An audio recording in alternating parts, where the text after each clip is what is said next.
We talk a lot about building virtual teams here on Build Your Team, but are there things that we can learn from the old school brick and mortar model? Absolutely. And my friend Russel Mackenzie is joining me today to discuss some of those lessons that we can learn from the brick and mortar model that we can also take into the virtual model. Wait till you hear some of the things that he does and the way he does interviews. It's absolutely wonderful. As always, guys, we are brought to you by Client Attraction Pros. If you're a business owner who's ready to get your name out there and let the world know that you exist, we can help you through fantastic video marketing services.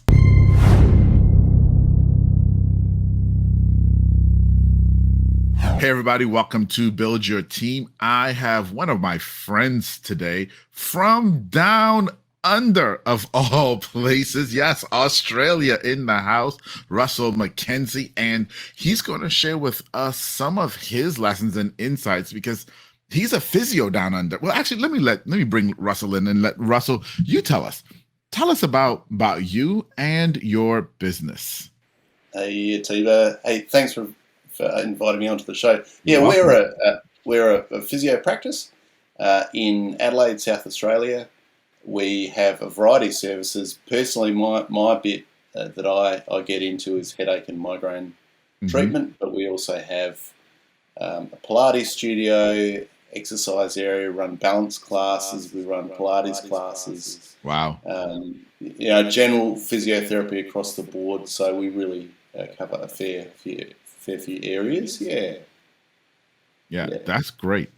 So, one of the reasons I wanted to have Russel on, guys, is because, I talk a lot about working in virtual environments and building teams in virtual environments. But Russel has been building teams, and I've watched him over the last year and a half, 2 years, building teams for his local practice. And some of you have asked me about that. Hey, what about, those of us who have brick and mortars and we need to have people come in and it can't all be virtual?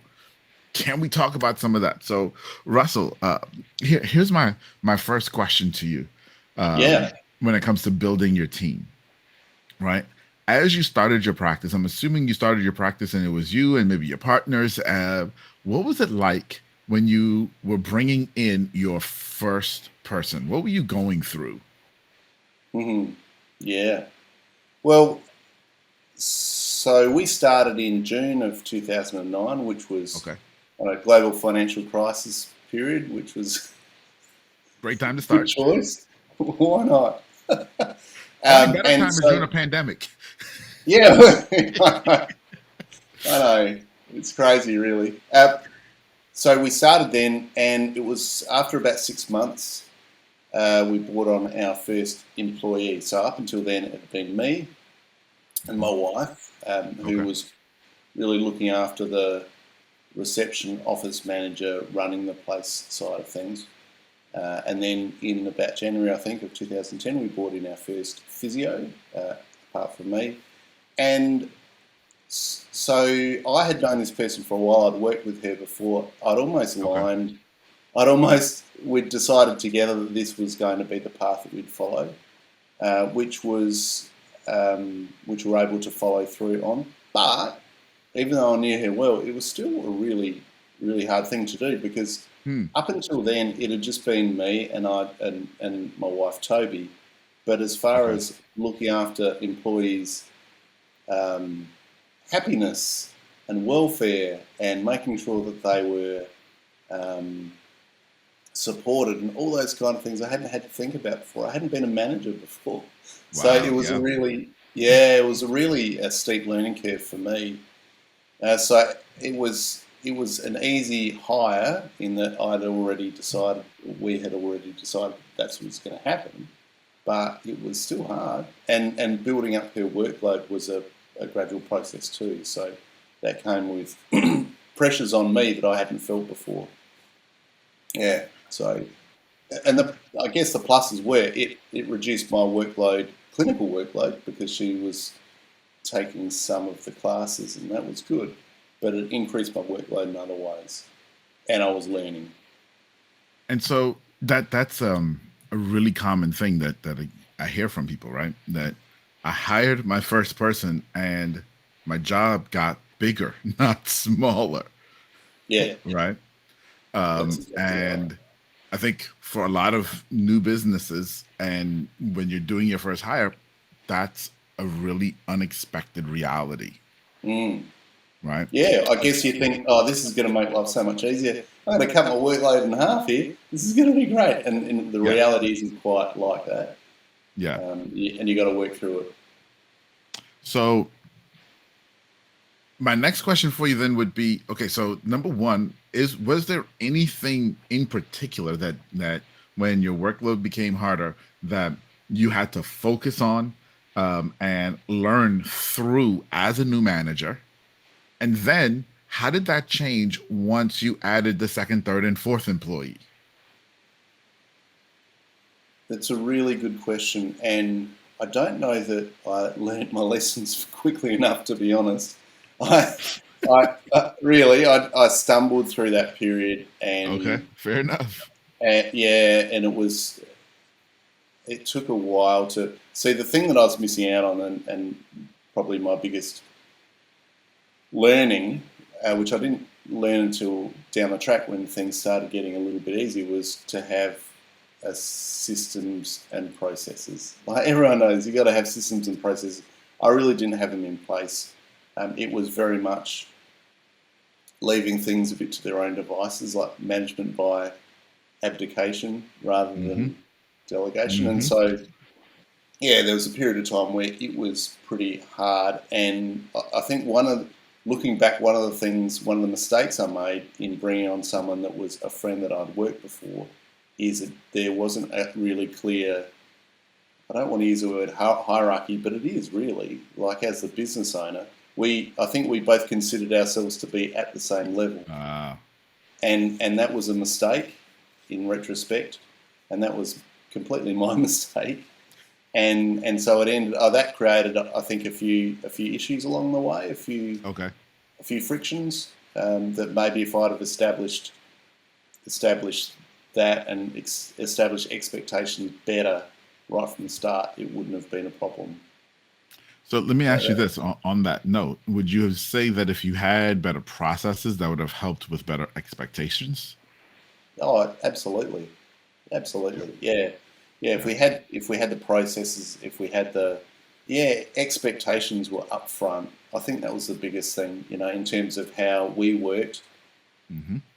If my expectations of her, but also of myself, I think I was just taking one day at a time. Really wasn't, I was learning how to be a business owner. I was Right. learning how to be a manager. I was learning how to do all these things that I never learned about at uni. I knew how to be a physio, Exactly. but I didn't know much beyond that. I was learning how to negotiate with the landlord. All those things all at the same time. Oh, It's yep. yeah, Yep. it, you know what I'm talking about. It's a lot. It's a lot. Yeah, yeah. Yes.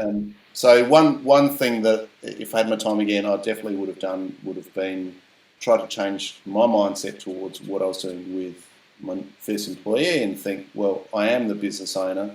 I do have certain expectations. These are what they are, and we've done it right from the start, and that would have avoided a whole stack of problems.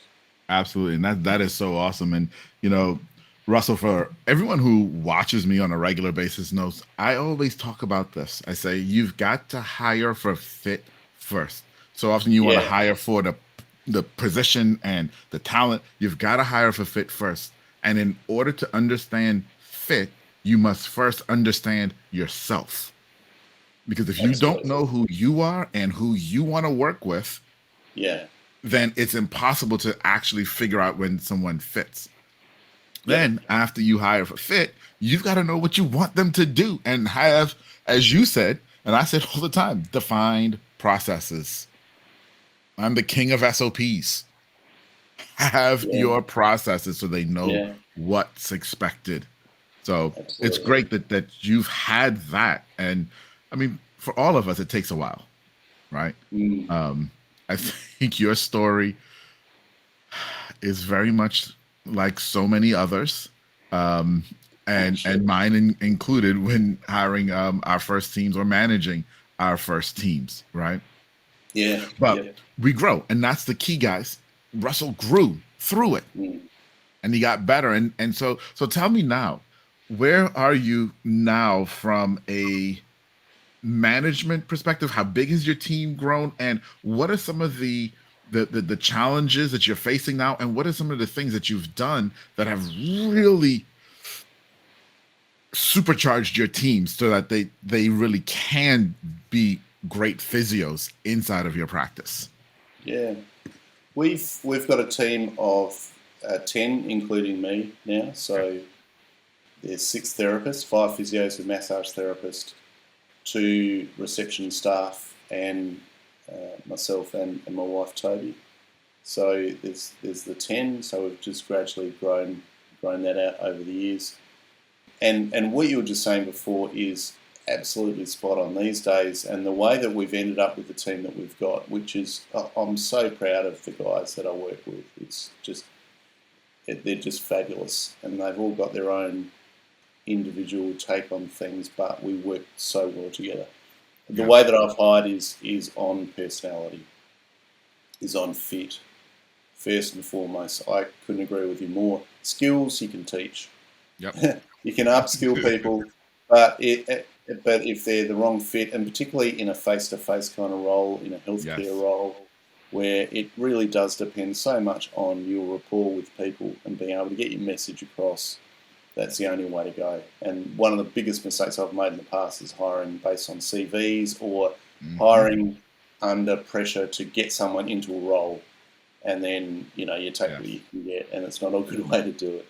Yeah. No, Yep. it's not. So now, sorry, I forgot what the whole question was. I went on off No, on no, a. no, no. That's great. That's great. But let me actually pause there and share something that I don't normally share either. I don't even look at CVs anymore. Okay. So like in our hiring process, which we've completely systemized, I don't, because your CV is not going to tell me anything about your personality. It's Yeah. all about the communication, right? Yeah. Yeah. And then I actually have someone else on my team who goes through CVs after I've decided which people I like, Yeah. Yeah. Right. That's interesting. you know? And it's like, yeah, because if you don't have the personality, I don't care what's on your CV. Yeah. I Yeah. don't care what your history is. I don't care how good you are. I had that happen literally last week. Yeah. Literally Yeah. last week with someone we were interviewing, and it was just like, yeah, his CV is fantastic, but he's an absolute jerk.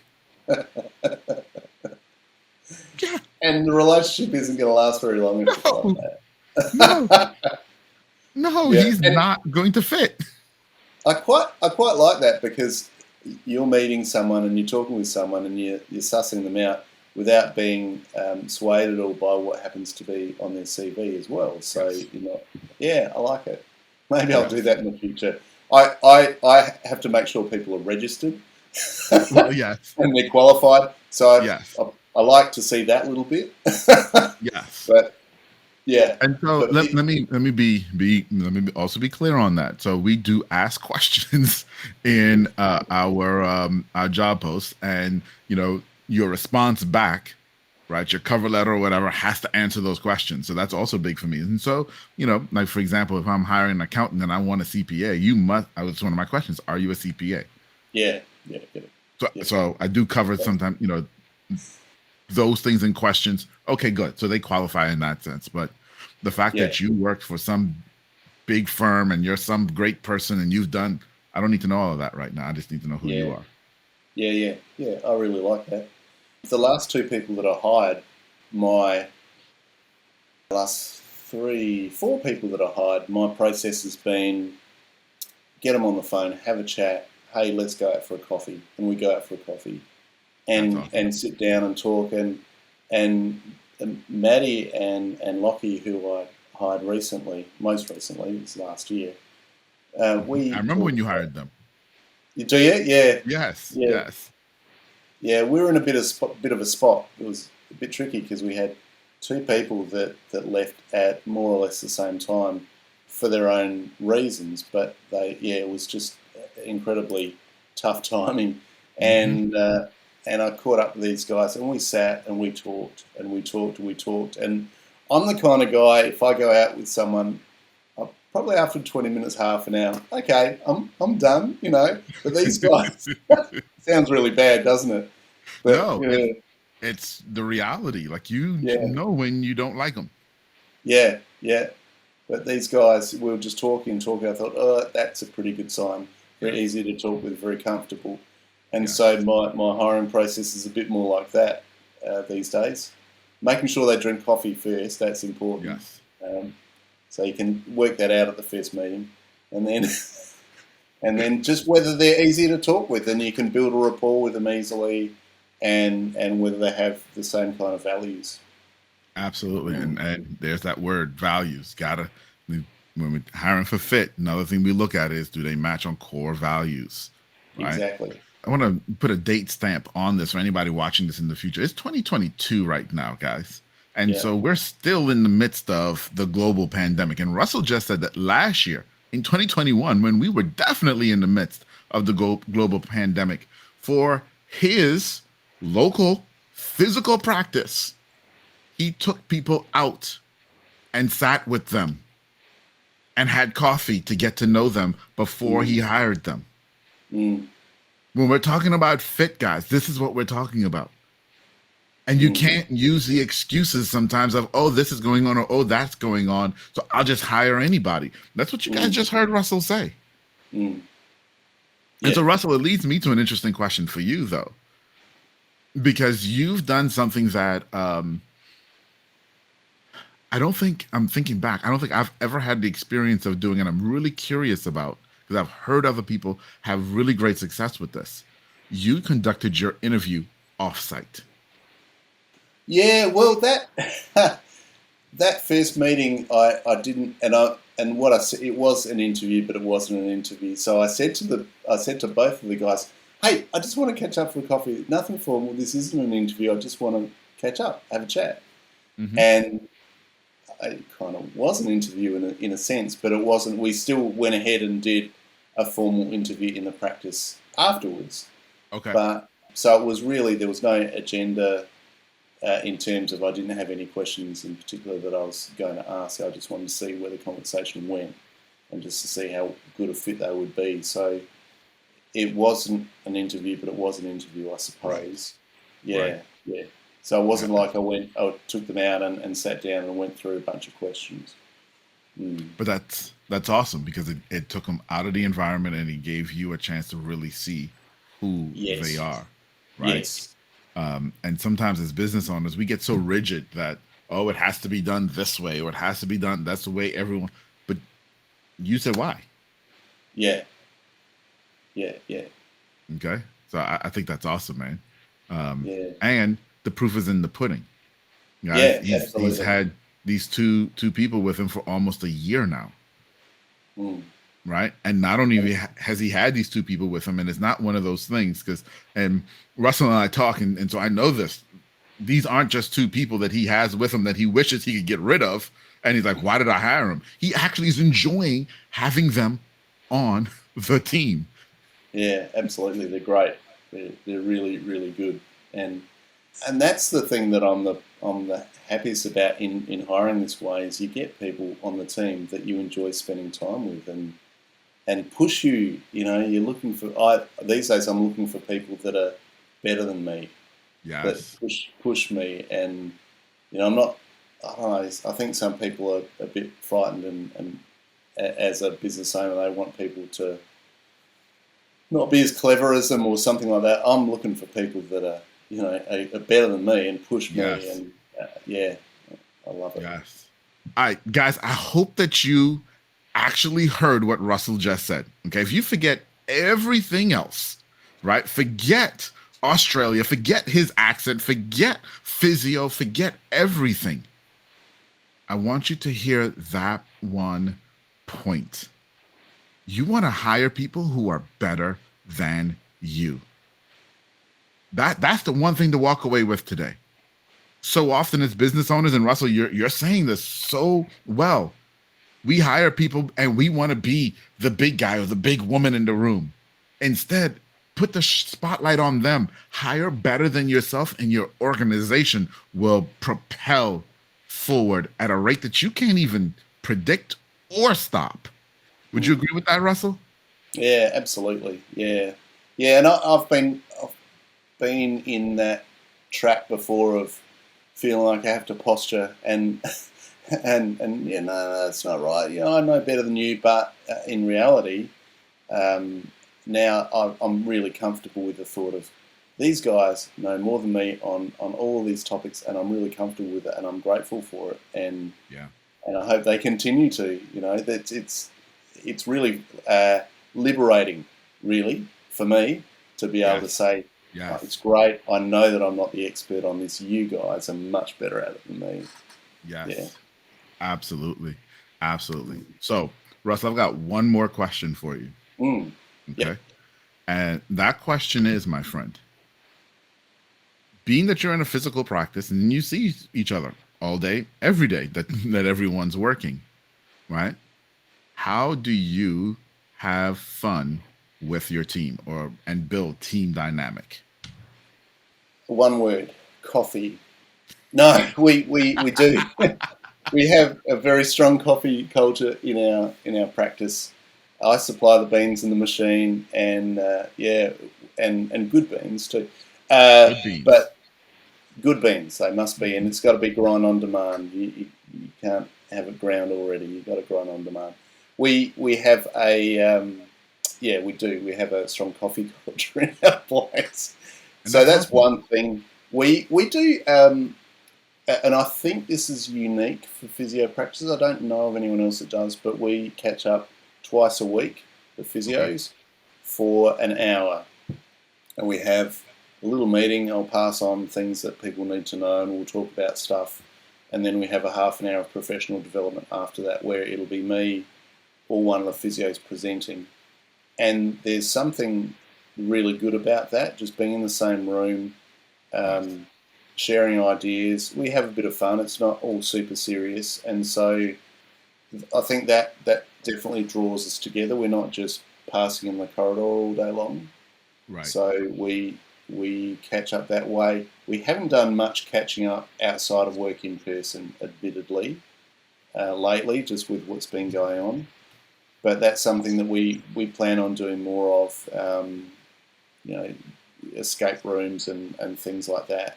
Um, so dinners, yeah. So that's definitely part of the plan. But just the way that the culture of the place is, it means that we do get a chance to sit down together at least twice a week as a group That's awesome. and share a coffee and chat and bounce ideas off each other. Um, So yeah, it's pretty fun, and we've got a Facebook Messenger group that we just share random stuff on from time to time as well.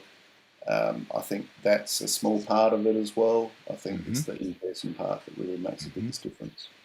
Yeah, good communication. And guys, you heard that coffee. He said it all in one word, coffee. And if you Yeah. remember, even in his interview process, one of the first things was, do they like coffee? Mm. Because if they don't, then you're not going to fit here, right?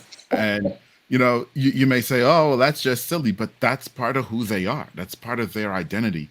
And that's Yeah. the thing is, for your business, you got to identify what's your identity, Yeah. what's your Yeah. culture that everybody buys. And then it may be something small and innocuous. It could be coffee, it could be bowl, it could be anything, Mm. right? But it goes back as well to that, what you value. It goes back as well to what you value. Yeah. Well, Would I Russell, hire someone that doesn't drink coffee? Yeah, for sure. Yeah. Yeah. We might yeah, not see, get along and as he well has to with say them. that for the recording folks because we can't discriminate. That's right. That's right.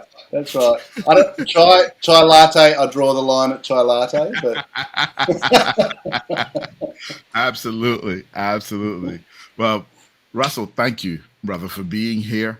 Do me a favor though, and I know not everybody can get there, right? But for those of us who can, tell us again where you're located and the URL for your physio practice. right. If you're passing through Adelaide, South Australia. We're at Fulham in Adelaide, kind of not far from the beach. It's a nice little spot, western suburbs of Adelaide.